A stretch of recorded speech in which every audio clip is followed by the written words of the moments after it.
Hi there, Steve here with a review of the Three Capes track with some tips, some overviews, and what I generally thought of the track and was it fit for all types of people to hike.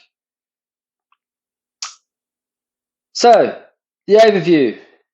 It's a 4 days, 3 nights trek which you stay in huts and is predominantly along the coastline below Port Arthur, where the weather can be, to some extent, very nice, blue sky days, and to the other end of the extreme, lots of rain, high winds, and very unpleasant weather.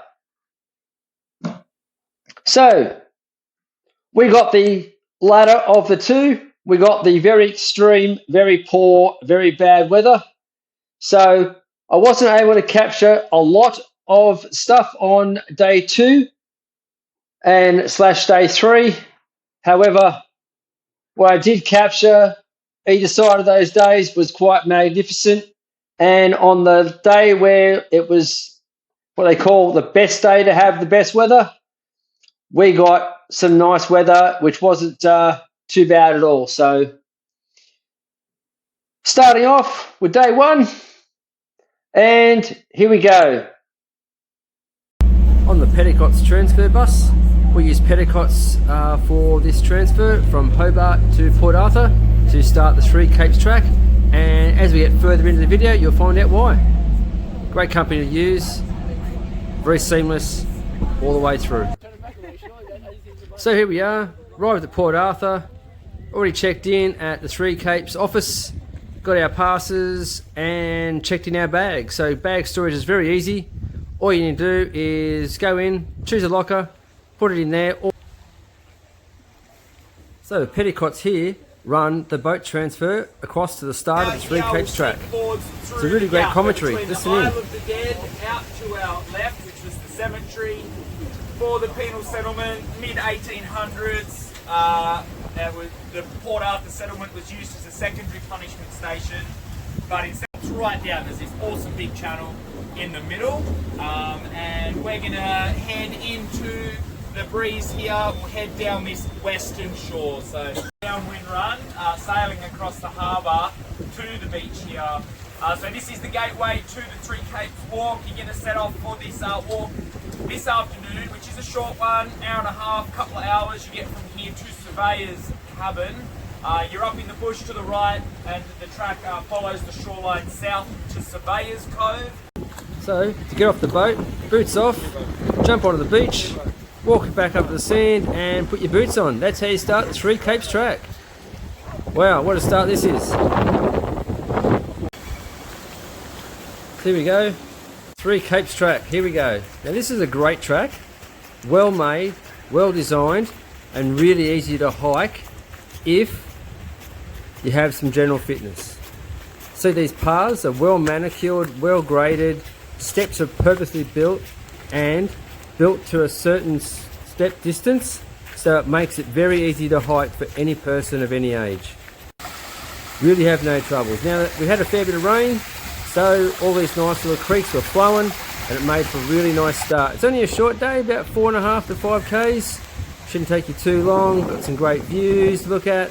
We had an overcast day, so it was a bit gloomy, but it was also very windy. So we stayed in the tree line for most of the hike, so it wasn't too bad, but some of the audio is a bit dodgy. Apologies for that. And this is about a halfway point on the track for the first day.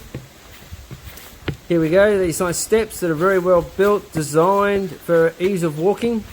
And this is about the full width of the track.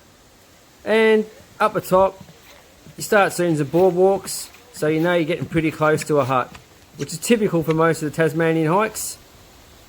Boardwalks means getting pretty close to the hut. And there we go. In the distance, not too far away, is the hut. You can ever want. Obviously, once you use something, wash it. I think Wednesday slide 14. It's going to be a bit brisk. I've got everything in here. It's ridiculous. The first hut has 2 self-contained kitchen areas with little fires, as you can see there, little fireplace, which is pellet fed. And yeah, nice washing up, plenty of pots and pans, cutlery to use for cooking, kettles for boiling water. And yeah, it's a great little setup. And in between both the kitchens is a nice barbecue setting with water for washing up. Yes, and the view, unfortunately for us, was a bit dodgy, and forecast for rain was coming in as planned. Very windy, as you can see, and yeah, it wasn't a great afternoon for sightseeing. That's day one done. See you tomorrow, ready for day two. Good morning and welcome to day two. Our day two was going to be pretty ordinary. Prediction was, and looked like it was going to be accurate, for 50 mils of rain, 80 km/h winds, and hail was very possible. So what a great combination of weather we were going to be walking in for the next 11 kilometres. So we packed up and headed down to the kitchen to get a quick breakfast, hot porridge with fruit and a hot chocolate and a coffee. So got organised, packed up, weather was still ordinary, so we just headed off on our way to the day two hut and see what the weather would give us. And it didn't really stop. Little paths, we had a few rocks cross them, which is just natural water courses, were well and truly flowing, and we had a fair bit of rain that night and during that day, and yep, the rivers were flowing. What was a little stream yesterday was a massive torrent, little river today, and it was not going to let up all day. So I haven't got a lot of video today, so I've got a few pictures here just to show you, and yeah, very ordinary weather for the next 2.5 to 3 hours. Arrived at the hut and we had a viewing platform just to your left there, which was very gloomy to look at, but I was hoping to get a better shot later on if the weather broke, but we'll see how we go there. So you can see up here now we have the viewing platform, and with this weather we had, it was very ordinary, and took up here, had a quick look just to see what was going on and what the possible view was. Would have been a great view with some better weather, but you can get what you get on the Tasmanian wilderness on these hikes. And yeah, so ducked into the kitchen and showed that around. So there's tables on this end, go right around, same sort of setup. You've got fitness equipment, books, more tables, and the same sort of setup for cooking and cleaning. So the weather broke, but the weather was still very ordinary, so that was a bit gloomy, and that's the best I could do for that shot on that day. But the weather tomorrow was going to be better, and the best spot to see that weather was up at the back of the good morning for day three. 5 a.m, sun was starting to rise, still a bit of cloud around, but was set for a nice day according to the weather report that we've been given the night before. So we headed off down this path from the hut, but the big difference on this track is next 16 k's, which is about 8 k's out and back, is with no backpack.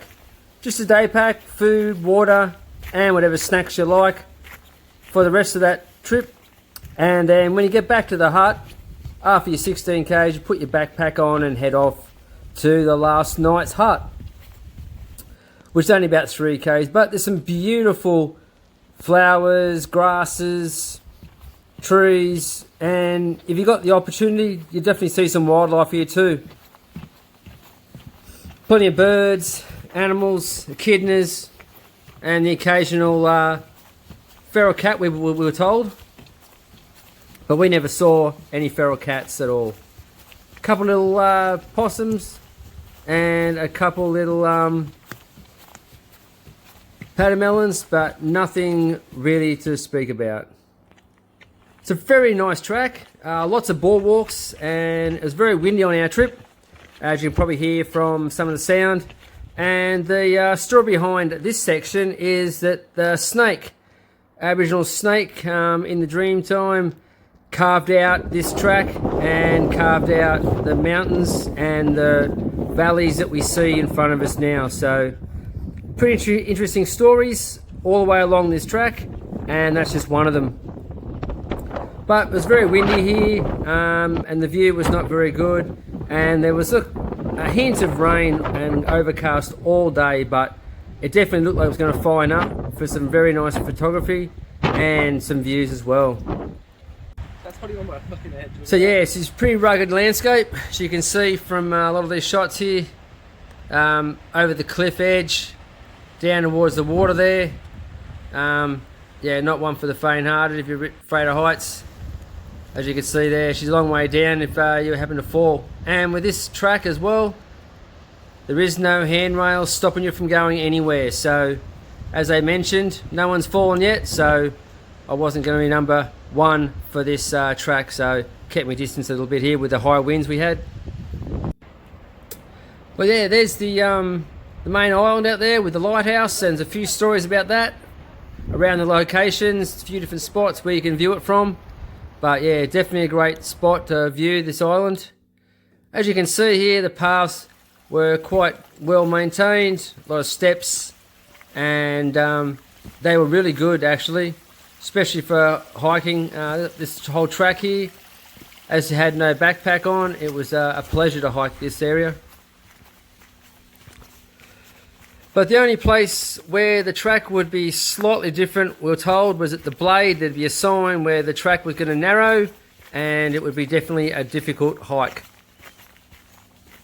Second shot. So yeah, another spot to view this great landscape along the coast of Tasmania.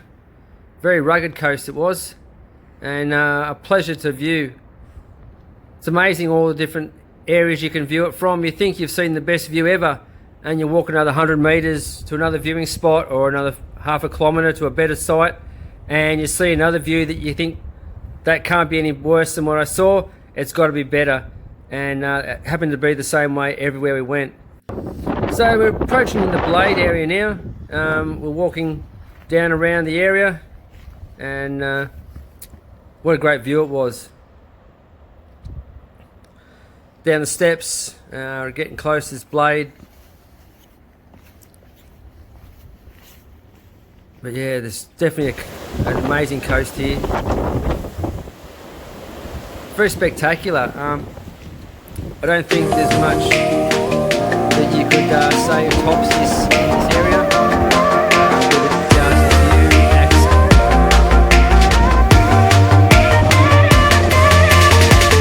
Like I mentioned, you pull up on this everywhere you look, and yeah, it's another aspect of the island.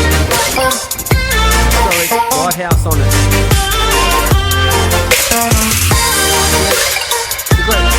Great boardwalks to walk on. There you go. 16 kilometres. Just amazing all that different landscapes and how the weather changes everywhere you look.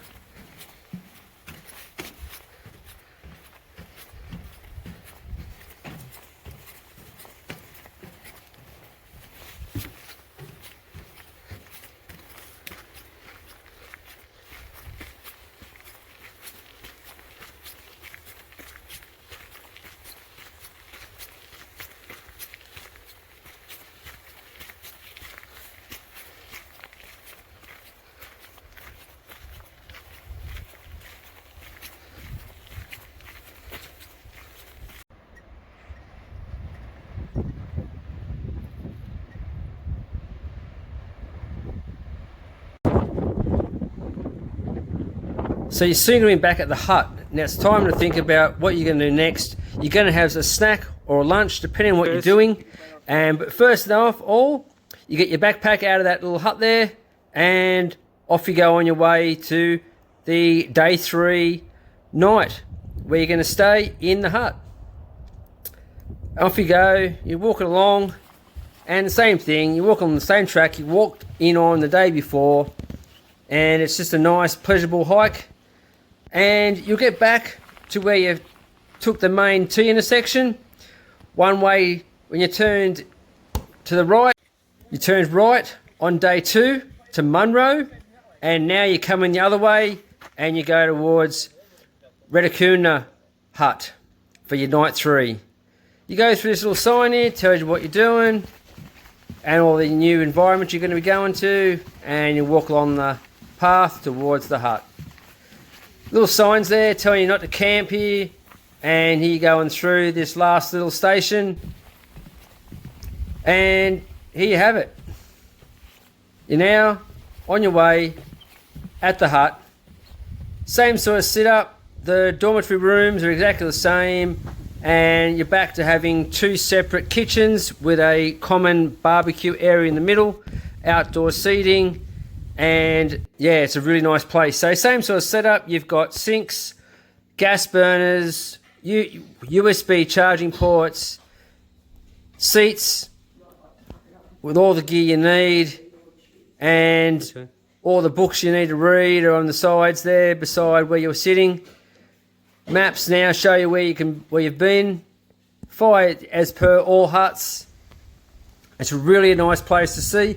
A lot more wildlife here. We're a little closer to the areas where it's forested and open plains, so a lot more wildlife getting around. But here's just a quick little map. So they've got on the wall there showing you all the different places you've been to, the path you've taken, and the path you're going to take on your last day. So quite interesting maps, quite interesting knowledge all through these huts. Can't rate this hut and all these huts in particular. And when it comes to luxury, it is really, really glamping. I wouldn't even call it camping, really, the way it's done. You really have a good time. And the last day. Good morning and welcome to day 4, our last day on the track, and it was going to be a great day. Although we had a prediction of rain and it was going to rain, and it has started to rain, it was going to be a typical day for us, but clearing for the better half of the day. So 16 kilometres in total, approximately 6 to 7 hours, plus Cape Hoy. And that was where the fun would start. But I'll get to that later. So you start off and you go across the plains and you start walking up through what was for us a very beautiful wet rainforest, and we walked up through the clouds, which was an amazing sight. Walking up through the clouds just made it that extra special walk. Same thing, well organised track, boardwalks, nice steps, paths are well groomed, and you have no dramas hiking this. Look at all you've gone through, all the crazy and the bittersweet too. All the while your heart's on fire, keeping all to your own desire. Look at all you've endured, heartaches that have crashed your worth. All the while your mind's at war. You keep coming back for more. Why do you keep coming back for more? Why do you keep coming back for more? Why do you keep coming back for more? Why do you keep coming back for more? Why do you keep coming back for more? Why do you keep coming back for more?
even though we'd made our final climb and we're now just skirting the coastline with some poor weather, it was amazing that as soon as we saw a beautiful spot like this, out come the sun. What an amazing shot. That coastline, so rugged, so dangerous, but in the distance there was always that little looming storm.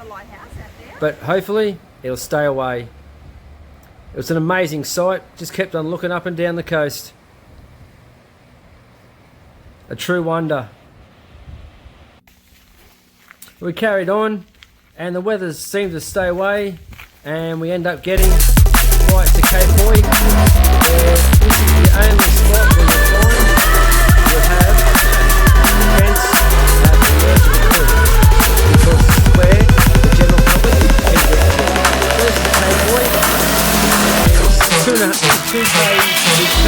trip, which will take you 1 hour if you go at a reasonable pace. It's a challenging walk, and definitely not for the faint-hearted, but luckily enough, it does have a patch this height.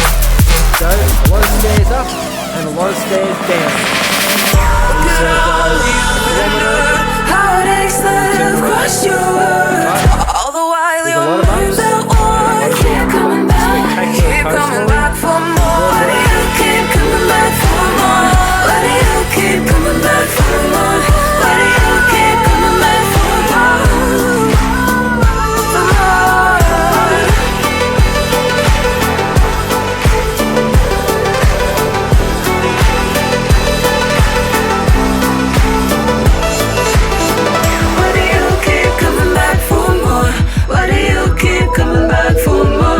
more?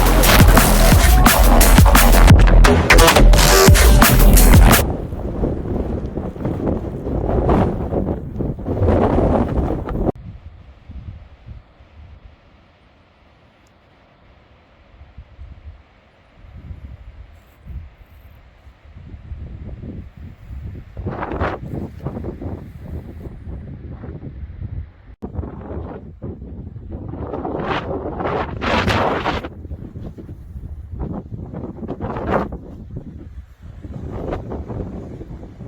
Why do you keep coming back for more? Why do you keep coming back for more? For more. Why do you keep coming back for more? Why do you keep coming back for more? Why do you keep coming back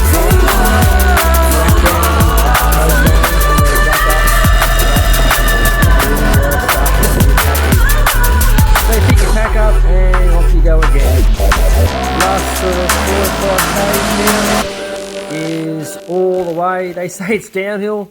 Believe me, it is not all downhill. Majority is, but there's still some tricky sections and a lot of stairs.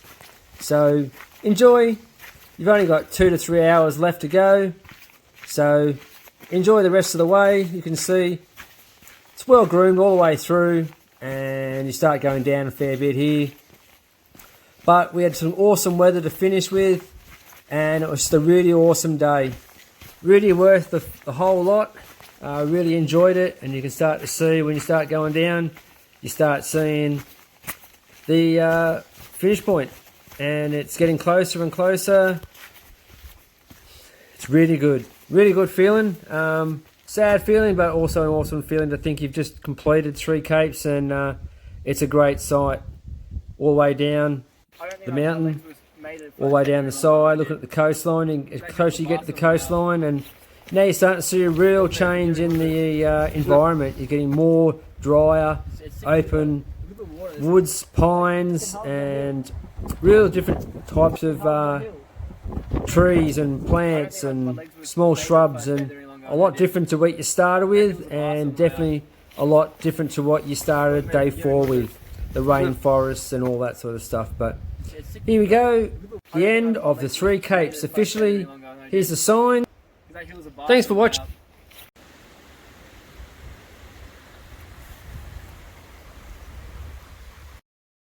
Now, it doesn't matter what time you finish, as long as you get on either the last bus or the first bus, you'll always get back to Hobart. So there you have it.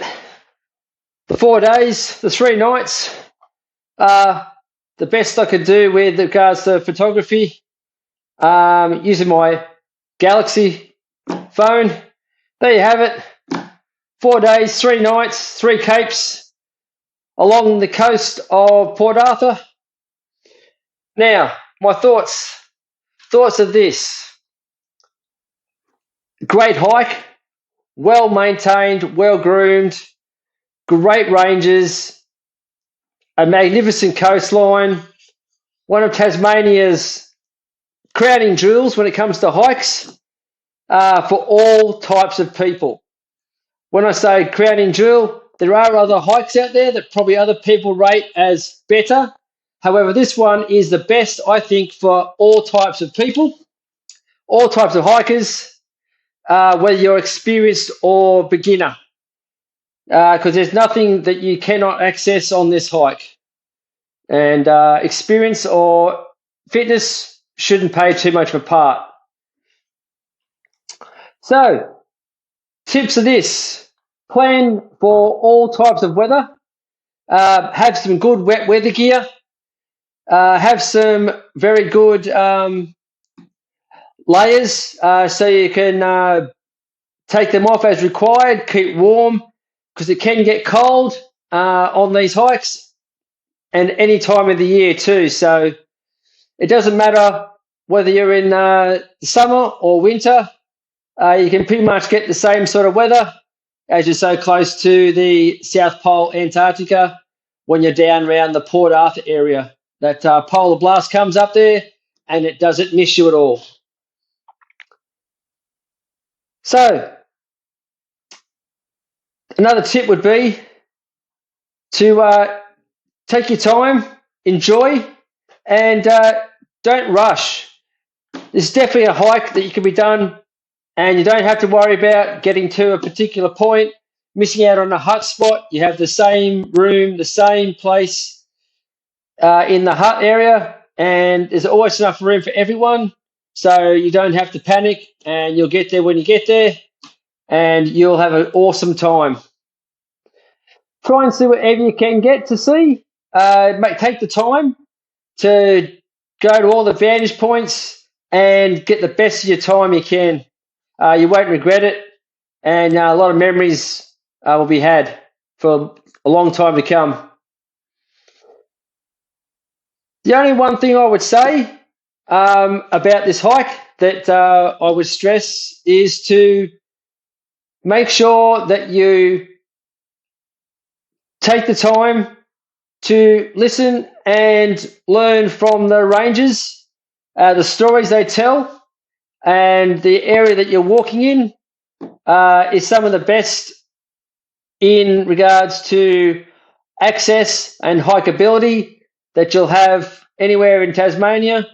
So yeah, really take the time to enjoy that, and I think you'll have a really good time. So thanks for watching. Much appreciate anyone who's clicked on this one to watch. All links to my gear, what I did, will be in the description. So once again, thanks for watching. Until next time, have fun, get out there, go hiking.